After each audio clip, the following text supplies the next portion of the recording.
Today we're going to be reading the next folk tale, and as we finish up our stories and fables unit. So we've read two other folk tales so far. We read The Little Half Chick with our main character, Medio Polito, and we've read The Crowded Noisy House. Today we're going to be reading the tale of Peter Rabbit, but first I want to share some important information and terms with you.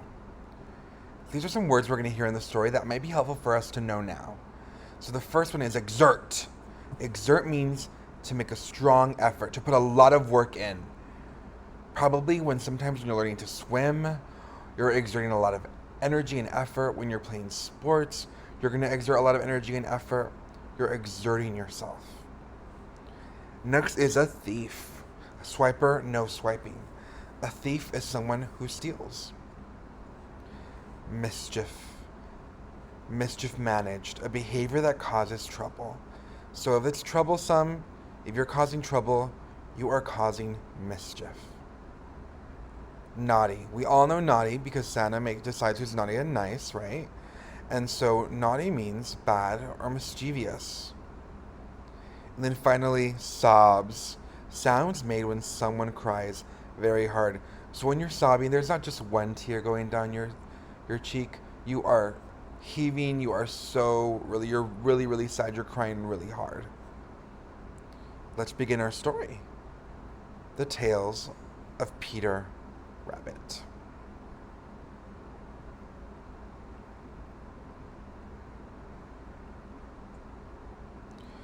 Once upon a time, there were 4 little rabbits, and their names were Flopsy, Mopsy, Cottontail, and Peter.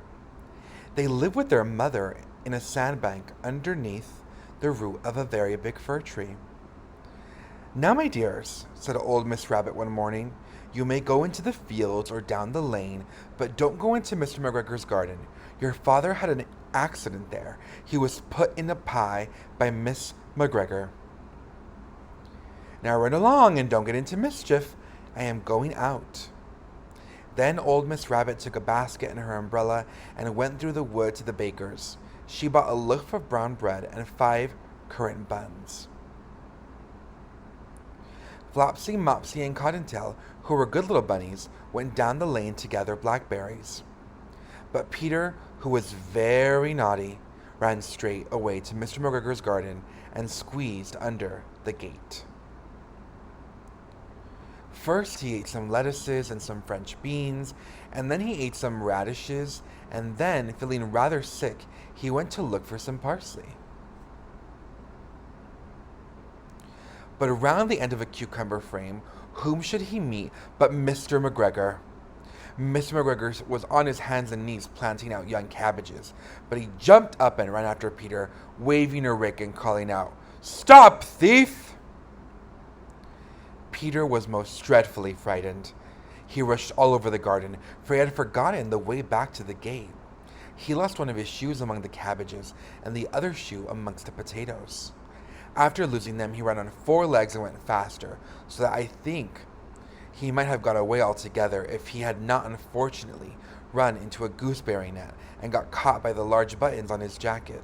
It was a blue jacket with brass buttons, quite new.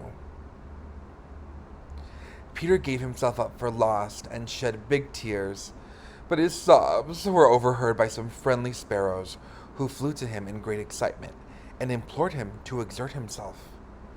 Mr. McGregor came up with a sieve, which he intended to pop up upon the top of Peter, but Peter wriggled out just in time, leaving his jacket behind him, and rushed into the tool shed and jumped into a can. It would have been a beautiful thing to hide in if it had not had so much water in it. Mr. McGregor was quite sure that Peter was somewhere in the tool shed, perhaps hidden underneath a flower pot.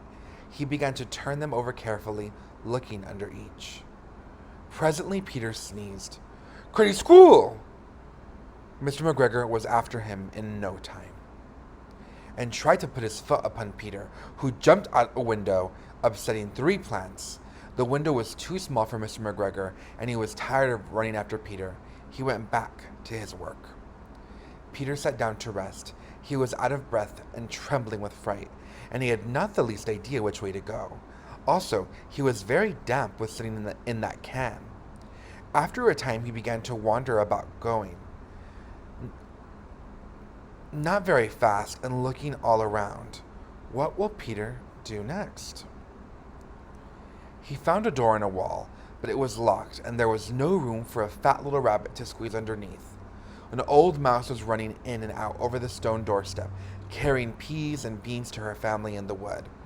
Peter asked her the way to the gate, but she had such a large pea in her mouth that she could not answer. She only shook her head at him. Peter began to cry.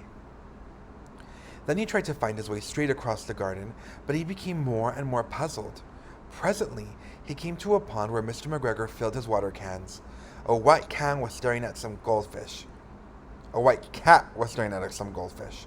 She sat very, very still, but now and then the tip of her tail twitched as if it were alive.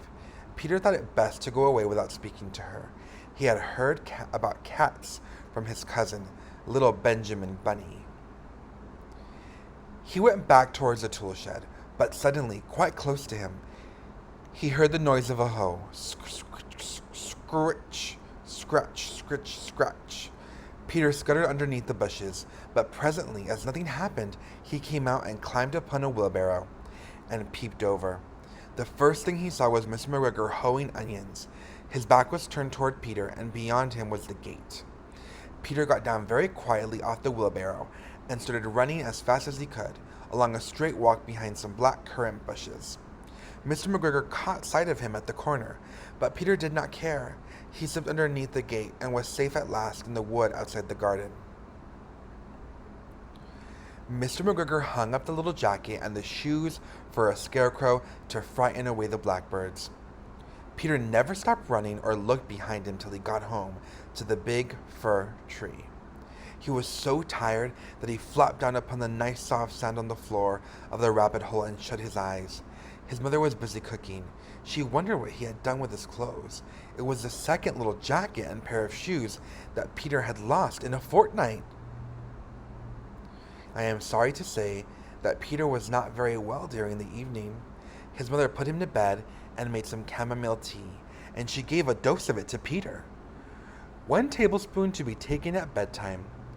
But Flopsy, Mopsy, and Cottontail had bread and milk and blackberries for supper.